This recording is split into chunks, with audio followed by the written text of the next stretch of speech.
ఈ లోకంలో ఉన్న వాళ్ళకి ఆ బెంగ లేదు. అమ్మా అనొక్కసారి పిలిచి నమస్కారం చేస్తే చాలు, వెంటనే నేనున్నాను రా బిడ్డా అని అమ్మవారు కాపాడుతుంది. మీకు నేను ఒక మాట చెప్తే మీరు ఆశ్చర్యపోతారు. ఈ శ్లోకం ఎంత శక్తివంతమో తెలుసా? మీరు తప్పించుకోలేనంత పెద్ద ఉపద్రవం వెంట తరిమేస్తుంటే వెనకాతల ఏం చెయ్యాలో తెలియనప్పుడు ఈ శ్లోకం జరిగితే చాలా రక్షిస్తుంది అమ్మవారు. అంత శక్తివంతం. చండీపరదేవత అనుగ్రహం అంటే అలా ఉంటుంది. అందుకే చండీ చరణవు అని చండీపరదేవతని స్తోత్రం చేశారు శంకరాచార్యులు వారి ఈ శ్లోకంలో. అటువంటి అమ్మవారి పాదాలు పట్టుకుంటే సంస్కారవంతం చేస్తుంది మనస్సు. ఇక్కడ మీరు నన్ను ఒక ప్రశ్న అడగచ్చు, ఏమండి ఒకవేళ అసలు కోర్కెల మీద వ్యామోహం పోక, అసలు వ్యామోహం అనేటటువంటిది పోతే కదండి ధర్మబద్ధం చేసుకుందామన్న కోరిక. ఆయన అలా చెప్తాడు కానండి, ఏడాదికి ఒకసారి వచ్చి ఇవన్నీ అనుభవించడంలో ఎంత సంతోషంగా ఉంటుంది. ఏమిటి ధర్మచక్రం అని పట్టు కూర్చుంటే ఎక్కడ తీరుతాయండి? రోజు చేసే పుణ్యం చేస్తున్నాం కదా, ఇవి నడుస్తాయి అని అంటావేమో. అందుకే అలా నన్ను నేను నిగ్రహించుకోలేకపోతే, ఒకవేళ ధార్మికమైన జీవనం నేను చెయ్యలేకపోతే ఎవరితో చెప్పుకోవాలో తెలుసా విషయం? అమ్మవారితోటే చెప్పుకోవాలి. అమ్మవారితో నేను అన్నప్పుడు దాని అర్థం ఏమిటంటే అమ్మవారు అయ్యవారు అని కాదు, పరమేశ్వరుడితో చెప్పుకోవాలి అని. దానికి శరణాగతి అని పేరు. శరణాగతి అన్న మాటకు అర్థం ఏమిటో తెలుసా? మీ బలహీనతని భగవంతుడి దగ్గర చెప్పడం. అందుకే మీరు ఎప్పుడైనా శరణాగతి చదవండి. రుక్మిణీదేవి శరణాగతి తన బలహీనత చెప్తుంది. గజేంద్ర మోక్షణం శరణాగతి తన బలహీనత చెప్తాడు. ఈశ్వర, మీరు నాకు మనస్సు ఇచ్చారు, ఇంద్రియాలు ఇచ్చారు, బలం ఇచ్చారు, బుద్ధినిచ్చారు, శాస్త్రం ఇచ్చారు, గురువునిచ్చారు, ధర్మచక్రం దాటి పనులు చెయ్యొద్దన్నారు. కానీ నా మనసు వెంపర్లాడిపోతోంది అక్కర్లేని కోరికలు తీర్చుకోమని. ఈశ్వర, నన్ను నేను నిగ్రహించుకోలేకపోతున్నాను, నా మనసును నేను వశం చేసుకోలేకపోతున్నాను, నేను దానికి లొంగిపోతున్నాను, తప్పులు చేస్తున్నాను, మీరే నన్ను ధర్మంలో నిలబడేటట్టు చెయ్యండి, ఇక నన్ను నేను నిగ్రహించుకోలేకపోతున్నాను అని ఉన్న మాట ఉన్నట్టు ఈశ్వరుడి దగ్గర చెప్పాలి. అంతేకాని ఆయన దగ్గరికి వెళ్ళి మహానటుడిలా పరమ ఉత్తముళ్ళ నిలబడకూడదు. తప్పు చేస్తే ఈశ్వరా నిన్న తప్పు జరిగింది, ఈ తప్పు చేశాను, వేరొకసారి నా జీవితంలో ఇటువంటి తప్పు జరగకుండా, నేను ఉద్రేకం పొందకుండా నన్ను కాపాడండి అని నువ్వు చెప్పుకోవాలి. దానికి శరణాగతి అని పేరు. దుర్జటి కాళహస్తీశ్వర శతకంలో శరణాగతి చేశాడు. రోషీరోయదు కామినీ జనుల తారుణ్యోరు సౌఖ్యంబులన్ బాసీబాయదు పుత్రమిత్రధన సంపద్భ్రాంతి వంచాలతల్ కోశీకోయదు నామనంబకట నీకున్ ప్రీతిగా సత్క్రియల్ చేసీ చేయదు దీని తుళ్ళనచవే శ్రీకాళహస్తీశ్వర అని అడిగాడు. ఏమి సుఖం లేదు అనిపిస్తుంది, మళ్ళీ అదే సుఖం అడుగుతుంది. ఏం పిల్లలు లేదు అనిపిస్తుంది, మళ్ళీ పిల్లల వెంటబడుతుంది. ఏం డబ్బు లేదు అంటుంది, మళ్ళీ డబ్బు కోసం వెంపర్లాడుతుంది. ఇలా వదిలిపెట్టినట్టుంటుంది, మళ్ళీ ఇలా పట్టుకుంటూ ఉంటుంది. దీన్ని నేను ఆపలేకపోతున్నాను శంకర, మీరు దీన్ని నిగ్రహించండి అన్నాడు. అంటే శరణాగతి అన్న మాటకు అర్థం ఏంటంటే మీ బలహీనత మీరు పరమేశ్వరుడికి చెప్పడం. దానికి శరణాగతి అంటారు. అప్పుడు అది రెండో మార్గం. మనమే ధార్మికంగా బతకకపోతే అది భగవంతుడికి చెప్పాలి, అమ్మవారితో చెప్పాలి వెళ్ళి, అమ్మా ఇలా అవుతోంది, నన్ను నేను నిగ్రహించుకోలేకపోతున్నాను, తప్పు చేస్తున్నాను, అమ్మా నువ్వు నాకు ధర్మమునందు అనురక్తి అని ఆవిడ దగ్గర ఒప్పుకొని బలహీనత చెప్తే ఆవిడ అనుగ్రహిస్తుంది. మీరు మళ్ళీ నన్ను ప్రశ్నిస్తారు నాకు తెలుసు. అసలు కామం ఆవిడ ఇవ్వకపోతే దరిద్రం వదిలిపోయిందిగా. అసలు కామం పెట్టడం ఎందుకు? ఆవిడే పెట్టబట్టి కదూ ఈ అల్లరంతా వచ్చింది. పెట్టకుండా ఉంటే గొడవ వదిలిపోనుగా. ఆవిడెందుకు పెట్టిందంటే ఒక ఉత్తమమైనటువంటి ప్రయోజనం కోసం ఆవిడ కామాన్ని ఇచ్చింది. కామము మనసులో పుట్టి అది ధర్మబద్ధమై ప్రహృష్టమైనటువంటి మనసుతో భార్యాభర్తల సంగమం వల్ల తేజోవంతమైన కొడుకు పుడతాడు. వాళ్ళిద్దరి యందు అనురక్తి లేదనుకోండి, అనురక్తి లేకపోతే తేజో విహీనమైన సంతానం కలుగుతుంది, అనురక్తి చేత తేజోవంతమైన సంతానం కలుగుతుంది. బాలకాండ స్కందోత్పత్తిలో అదే చెప్తారు. కాబట్టి ఇప్పుడు అటువంటి కొడుకు పుడితే పితృరుణం నుంచి విముక్తుడవుతాడు. పితృరుణం నుంచి విముక్తుడు అవ్వాలంటే కామం ఉండాలి, కానీ కామము ధర్మబద్ధము కావాలి. నీ భార్య ఎందుంది, అదేం బంధించదు, అదేం పట్టుకోదు. అదే సీతమ్మ అంటుంది, నివర్తయ మనోమత్త స్వజనీక్రియతాం మనః. నీ వారి యందు నీ మనస్సుంచుకో, ధర్మం అయిపోయింది. నీ వారి యందు మనసుంచుకోకపోతే ప్రమాదానికి కారణమైపో. కాబట్టి ఇప్పుడు ఆవిడెందుకు ఇచ్చింది? పితృరుణం నుంచి విముక్తుడివికా అని ఇచ్చింది. కానీ అది మన బలహీనతగా మారిపోతే అదే అమ్మవారితో చెప్పాలి. అందుకే శరణాగతి ఎంత గొప్పదో తెలుసా అండి? అసలు శరణాగతి నోటితో చెప్పడం కాదు, శరణాగతి త్రికరణ శుద్ధిగా చెయ్యగలిగితే నయితి అంటూ జ్ఞాన మార్గంలో వెళ్ళినప్పుడు చిట్ట చివర ఏ లక్ష్యాన్ని చేరుతాడో, శరణాగతి మార్గంలో కూడా అదే ప్రయోజనానికి వెంటనే వెళ్ళిపోతాడు. సత్య ఫలితం ఉత్తరక్షణం వెళ్ళిపోతాడంతే. అంత గొప్పది శరణాగతి. ఎందుచేత అంటే మీరు ఇక్కడ ఒక విషయాన్ని బాగా పసిగట్టవలసి ఉంటుంది. నేను ఉదాహరణ చెప్తే మీరు పట్టుకుంటారు. ఒక రాజుగారు యుద్ధం చేస్తున్నాడు, మత్తగజం మీద నిలబడి శత్రువులతో యుద్ధం చేస్తున్నాడు. పక్కన ఓ బంటు కనపడ్డాడు. వాడిని అన్నాడు యుద్ధం చేస్తూ, ఇవాళ రాత్రి 9 గంటలకు ఒకసారి నువ్వు నా శిబిరంలో కలు అన్నాడు. ఆ సైనికుడు అన్నాడు, నేను సామాన్యమైన సైనికుణ్ణి, రాత్రి సేనాధిపతులు వస్తారు, మండలాధికారులు వస్తారు, ప్రజల్ని అక్కడ రాజ్యం పరిపాలనలో ఉన్న ఉన్నతాధికారులు వస్తారు, మీ దగ్గర విషయాలు కనుక్కోవడానికి నిర్ణయానికి మంత్రులు వస్తారు. 9 గంటలకి నేను మిమ్మల్ని ఎలా కలవగలను? వాళ్ళందరూ వెళ్ళాక రావాలి, అప్పటికి తెల్లవారిపోవచ్చు, మీరు కాసేపు విశ్రాంతి తీసుకోవచ్చు. ఎలా కలుస్తాను సామాన్య సిపాయిని అన్నాడు. ఇది నీ దగ్గర ఉంచుకో. రాజు ఉంగరం విసిరాడు. వాడు చూశాడు ఇలా ఉంగరం వంక, అది రాజముద్ర, తన రాజు ఉంగరం కాదు, శత్రురాజు ఉంగరం. అది హడిలిపోయాడు. అయ్య బాబో, ఇదేమిటి శత్రురాజు ఉంగరం ఇచ్చారు నాకు అని. మాట్లాడకు. అది పట్టుకుని 9:15 ఎవరిని అడక్కు నా దగ్గరికి వస్తానని అలా దూరంగా తిరుగుతుండు, చాలు 9 అయ్యేటప్పటికి నేను నా దగ్గరికి తీసుకొచ్చేస్తాను. 9:15 అయింది. శత్రురాజు ఉంగరం చేత్తో పట్టుకుని ఎవరిని అడగకుండా అలా దూరంగా చీకట్లో తిరుగుతున్నాడు. రాజుగారు అక్కడ పడుకున్నది. పహరా కాస్తున్న సైనికులు వచ్చి పట్టుకున్నారు. ఎందుకు తిరుగుతున్నారు అని ఇక్కడ అన్నాడు. ఆయన ఏం చెప్పొద్దన్నాడు రాజు. ఏమీ చెప్పలేదు. ఎందుకు తిరుగుతున్నాడు వీడిక్కడ? వీడికి అవసరం లేదే రాజుగారి శిబిరం దగ్గర. ఒళ్ళంతా వెదిగారు. శత్రురాజు ఉంగరం దొరికింది. ఇప్పుడు ముందు ఎవరు వాడిని తీసుకెడతాడో వాడికి పదోన్నతి వస్తుంది. అందుకని గబగబా ముందు రాజుగారి దగ్గరికి తీసుకెళ్లారు. మహారాజా, శత్రురాజు ఉంగరం ఉంది వీడి దగ్గర, తీసుకొచ్చాం. మహారాజు అన్నాడు, నేను మాట్లాడతాను, మీరు బయటికి వెళ్ళిపోండి అన్నాడు. అని ఒరే, నా ఉంగరం ఉన్నవాళ్ళు చాలా మంది ఉన్నారు బయట, శత్రురాజు ఉంగరం ఉంది కాబట్టి 9 అయ్యేప్పటికీ నా దగ్గరికి వచ్చేసావు. చూసావా? అది శత్రురాజు ఉంగరం అని తెలిస్తే చాలు, నీకు పనికొచ్చింది. ఇది నన్ను పాడు చేస్తోంది, ధర్మబద్ధము కావట్లేదు, అందుకని నేను పాడైపోతున్నానని నువ్వు గుర్తుపట్టగలిగితే చాలు. అమ్మవారికి ఆ మాట త్రికరణ శుద్ధిగా చెప్తే చాలు, అమ్మవారు జోక్యం చేసుకుని తన దగ్గరికి తీసుకెళ్తుంది, రక్షించేస్తుంది. కానీ నోటితో ఉత్తినే వెళ్ళి నేను ఆయన చెప్పమన్నాడమ్మా అందుకు చెప్తున్నాను అని చెప్తే కాదు. త్రికరణ శుద్ధిగా నేను ధార్మికంగా బ్రతకలేకపోతున్నాను, సాధన చేయలేకపోతున్నాను, కనీసం ఒక్కొక్కటైనా విడిచిపెట్టలేకపోతున్నాను, చిన్నవి కూడా విడిచిపెట్టలేకపోతున్నాను, ఎప్పుడూ ప్రలోభాలే లేదు, పరమేశ్వరుడు జోక్యం చేసుకుంటే తప్ప నా జీవితం చక్కబడదు అని నువ్వు భగవంతుడికి చెప్తే దాన్ని శరణాగతి అంటాడు. అందుకే కలియుగంలో భగవంతుడు 2 ప్రధాన సాధనములు ఇచ్చాడు కలి నుండి తప్పుకోవడానికి. ఒకటి, సంస్కారవంతమైన పుణ్యమునందు అనువృత్తమైనటువంటి మనస్సుని సాధన చేత ఏర్పాటు చేసుకోవడం. రెండవది, అలా లేనప్పుడు శరణాగతి చెయ్యడం. శరణాగతి ఉత్తర క్షణంలో ఈశ్వరుడు వచ్చేసేటట్టు చేస్తుంది. రుక్మిణీదేవి అగ్నిజ్యోతనుడికి ఇచ్చి లేఖ పంపించింది.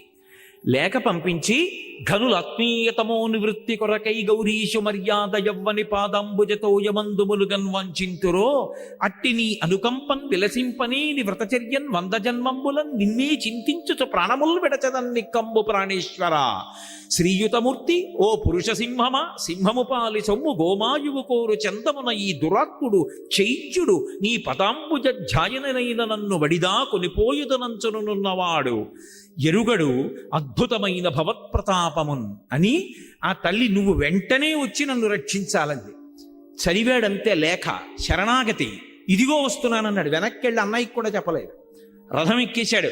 వచ్చెద విదర్భ భూమికి చొచ్చెద భీష్మకు నిపురము సొరుచిరలీలం తెచ్చెద బాలన్ వేల్మిడి వచ్చెద అడ్డంబురిపులు వచ్చిన మోరన్ అన్నాడు. గబగబా బయలుదేరి వచ్చేశాడంతే. శరణాగతి ఉత్తర క్షణం ప్రయోజనాన్ని ఇచ్చేస్తుంది. ఒకటి సాధనన్నా చెయ్యాలి.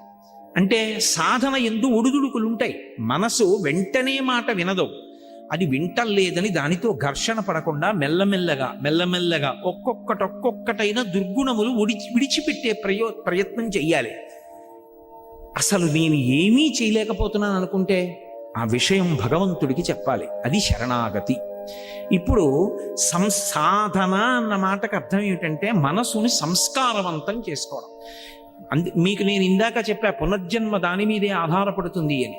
అదే ఓ రామాయణం గురించో, భాగవతం గురించో, భారతం గురించో, మహాత్ములైనటువంటి గురువుల గురించో ఆలోచిస్తూ వెళ్ళిపోయాడు అనుకోండి, ఉత్తర జన్మలో మళ్ళీ గొప్ప విద్వాంసుడై పుడతాడు. తండ్రి దగ్గర చక్కగా అభ్యాసం చేసి అనుష్ఠానం చేసి పరమేశ్వరుడు యందు చేరుతాడు. మంచి జన్మ రావాలంటే మనసు సంస్కారవంతము కావాలి. సంస్కారము మనసుకి కలగాలంటే 5 ఇంద్రియముల గుండా లోపలికి మీరేం తీసుకుంటున్నారన్న దాన్ని బట్టి మనసు సంస్కారం పొందుతుంది. నేను చాలా గంభీరమైన విషయాన్ని ప్రస్తావిస్తున్నాను, మీరు చాలా జాగ్రత్తగా పట్టుకోవాల్సి ఉంటుంది దీన్ని.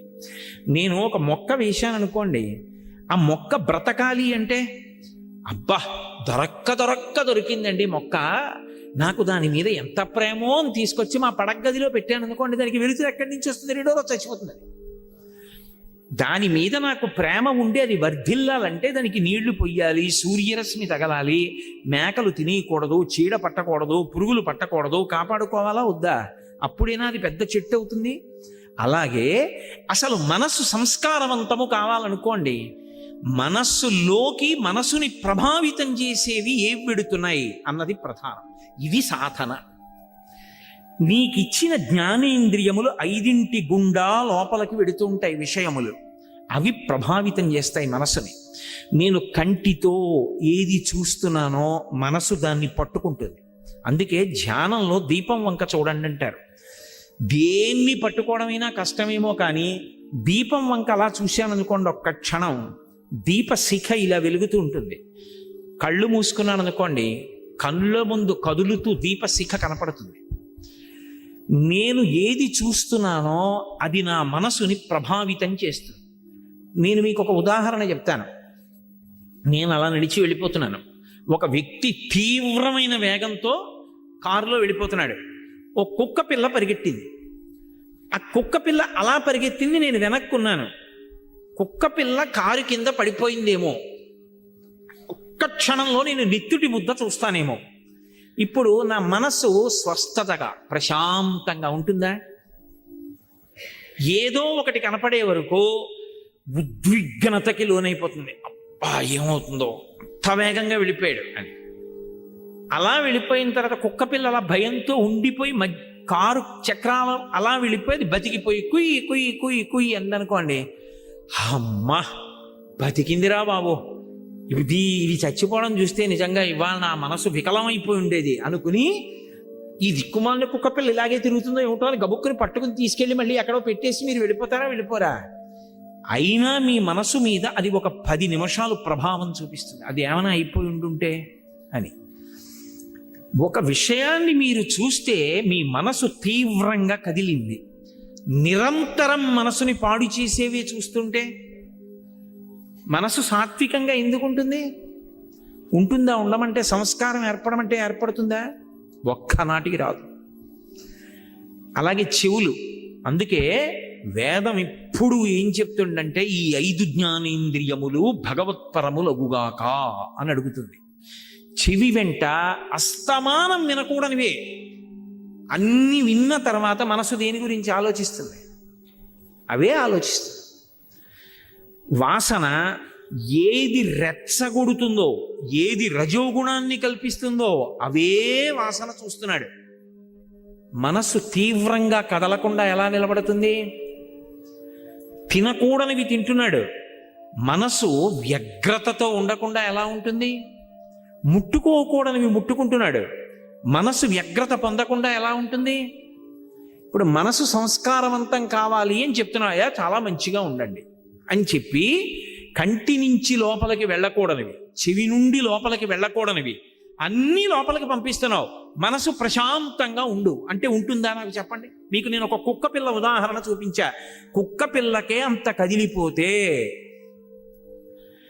ఎంత తీవ్రమైన ప్రభావం ఉంటుంది మనిషి మనసు మీద. సంస్కారవంతము కానటువంటి మనసు నుండి పుణ్యకర్మ రాదు. అసలు పుణ్యకర్మ చేశాడు అంటే దానికి వెనక ఒక అంకురం ఉంది. అంకురానికి ముందు విత్తనం ఉంది.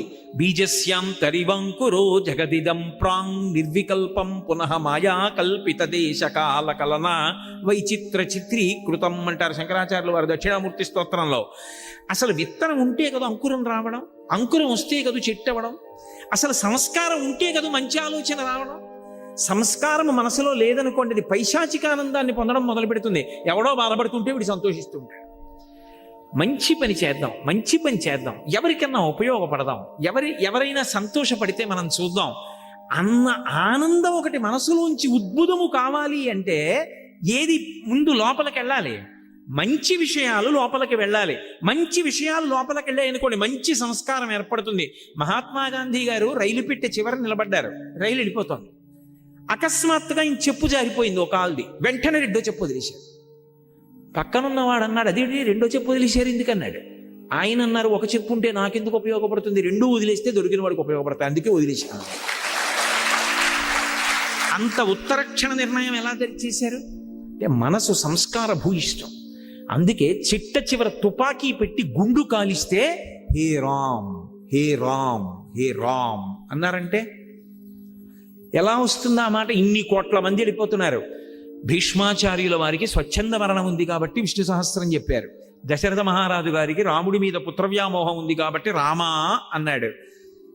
సామాన్యుడు గాంధీ గారు హే రామ్ అంటూ వెళ్ళిపోయారంటే ఎంత సంస్కారవంతమైన పుణ్యపురుషుడయ్యి ఉండాలి.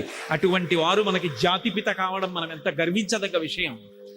కాబట్టి సంస్కారం అన్నది మనసుని పట్టుకోవాలి అంటే నువ్వు ఏమిచ్చి పెంచుతున్నావు, దీన్ని ఎలా పెంచుతున్నావో మనసుని కూడా లోపల ఏమిచ్చి సంస్కారవంతం చేస్తున్నావు. మీ ఇంటికి వస్తే రామాయణం 6 కాండలు కనపడతాయా? భాగవతం 12 స్కంధాలు ఉంటాయా? భారతం 18 పర్వాలు ఉంటాయా? నువ్వు చదవకపోతే పువ్వు వేసి నమస్కారం పెడతావా? ఇలా చుట్టూ కళ్ళు తిప్పితే భగవన్మూర్తులు కనపడతాయా? మీ ఇంట్లో మాట్లాడుకునే మాటలు భగవత్ సంబంధమైనవి పెద్దవాళ్ళ గురించి ఉంటాయా? నువ్వు ఎప్పుడైనా మంచి విషయాలు చదువుతూ ఉంటావా? అవి చదువుతుంటే సంస్కారవంతమైన మనసు ఏర్పడుతుంది. నేను కూడా పుణ్యకర్మ చెయ్యాలి. పుణ్యకర్మ అంటే ఒకరికి సేవ చెయ్యాలన్న సంతోషం. నిన్ననే చాతుర్మాస్యం పూర్తి చేసి చెన్నై వచ్చినటువంటి కామకోటి పీఠాధిపతులు శంకర విజయేంద్ర సరస్వతి స్వామి వారు సేవ 2 అక్షరాలు చిన్నది కావచ్చు, చేయడానికి పెద్ద మనస్సు ఉండాలన్నారు. ఎందుకని? మీరు చూడండి, లోకంలో నేను వీరికి సేవ చేశానంటాడు. నిజంగా చెయ్యాలని కాదు. ఎందుకో తెలుసా? లోపల ఒక అహంకారం ఒకటి తృప్తి పొందుతూ ఉంటుంది. అది ఉండకూడదు, అది దాటగలగాలి. ఎందుకని? ఆయనకి లేదు, నాకుంది, నేను ఇస్తున్నాను ఆయనకి అన్నాను అనుకోండి, ఇప్పుడు అందులో ఒక చిన్న గర్వం ఒకటి ఉంటుంది. వాడికి లేదు, నాకుంది, నేను ఇస్తున్నాను. ఇవ్వడం వరకు మంచిదే, కానీ నిన్ను నువ్వు గెలుచుకోవడం చిన్న ప్రతిబంధకం వచ్చింది. కాదు, నాకిచ్చిన వాడు ఉన్నాడు, వాడు నాకు ఇచ్చాడు, ఓ లేనివాడిని చూపించాడు, నువ్వు తీసుకెళ్ళి అక్కడికి అని ఇప్పించాడు, నాకు పుణ్యం ఇచ్చాడు, నా జీవుణ్ణి కాపాడాడు, వాడికో నమస్కారం. ఇప్పుడు ఆ లేనివాడిగా వచ్చినవాడు ఈశ్వరుడు, నిజంగా వాడు లేనివాడు కాడు. ఈశ్వరుడు అలా వచ్చి నా దగ్గర పుచ్చుకున్నాడు, పుచ్చుకోవడానికి నాకు ఇచ్చాడు. ఇప్పుడు నేను ఈశ్వరుడి చేతి ఉపకరణ. అందుకే ఈ దేశంలో దానం చేశారనుకోండి, దానం పుచ్చుకున్నవాడు నమస్కారం చేయడు. లోకంలో ఏమిటి? ఒకడికి అవసరం ఉంది, ఒకటి దగ్గర అవసరం తీర్చగలిగిన శక్తి ఉంది, ఒకడికి బట్టలు లేవు, ఒకటి దగ్గర బోల్డన్ని పంచెల చాపలు ఉన్నాయి, ఓ పంచెల చాప పట్టుకెళ్ళి ఇచ్చాడు. ఇప్పుడు పుచ్చుకున్నవాడు ఇచ్చినవాడికి నమస్కారం చేయాలా? ఇచ్చినవాడు పుచ్చుకున్నవాడికి నమస్కారం చేయాలా? పుచ్చుకున్నవాడు ఇచ్చినవాడికి చేయడు, ఇచ్చినవాడు పుచ్చుకున్నవాడికి వాళ్ళకి దండం పెడతాడు. ఎందుకని? భాగవతంలో వామనమూర్తి ఘట్టంలో చెప్తారు, విప్రాయ ప్రకటిత వరాయ భవతే విష్ణుస్వరూపాయతే తత్ప్రామాణ్య విధే త్రిపాదస్య ధరణిం దాస్యామి యంచున్ క్రియాక్షిప్రుండై ధనుజేశ్వరుండు వడుగుం చేసాచి పూజించి బ్రహ్మ ప్రీతం అని ధారబోసే భువనం ఆశ్చర్యము పొందగా. బ్రహ్మప్రీతం అని పరమేశ్వరుడు సంతోషించుగాక.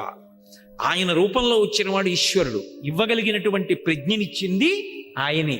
లేకపోతే నేనెక్కడి నుంచి ఇస్తాను? ఇవ్వగలిగానంటే ఆయన అనుగ్రహం. కోటేశ్వరరావు గారు ఉపన్యాసం చెప్పారని పైకి కనపడుతుంది. ఒక విషయం మీద మాట్లాడడానికి కావలసినటువంటి సమాచారం అంతా మెదడులో ఉన్నదాన్ని ఒక క్రమంలో బయటికి వచ్చేటట్టుగా చేసి, ఆ మాట్లాడేటప్పుడు తీసినటువంటి ఊపిరిని వాక్కుగా మారుస్తున్నప్పుడు డొక్క నిప్పెట్టి టక్కని పట్టుకుందనుకోండి, ఏం మాట్లాడతాను? అలా పట్టుకోకుండా 2 గంటల పాటు విషయాన్ని ఒక క్రమంలో వాక్యాలుగా మార్చగలిగినటువంటి ప్రజ్ఞనిచ్చి మాట్లాడిస్తున్న వాడొకడు లోపల ఉన్నాడు. వాడు మాట్లాడుతున్నాడు. ఈ మైక ఉపన్యాసం మాట్లాడుతున్నది, నేను మాట్లాడింది ఇది మాట్లాడుతోంది. ఇది నా ముందు ఎలా ఉంటుందో వాడి ముందు నేను అలా ఉన్నాను. అది పోతన గారు. అందుకే పలికిది భాగవతమట, పలికించు విభుండు రామభద్రుండట, నే పలికిన భవహరమగునట, పలికెద వేరొండుగాధ పలుకగనేలా. నేనా పలుకుతున్నది, రామచంద్రమూర్తి నా చేత పలికిస్తున్నారన్నారు మహానుభావుడు.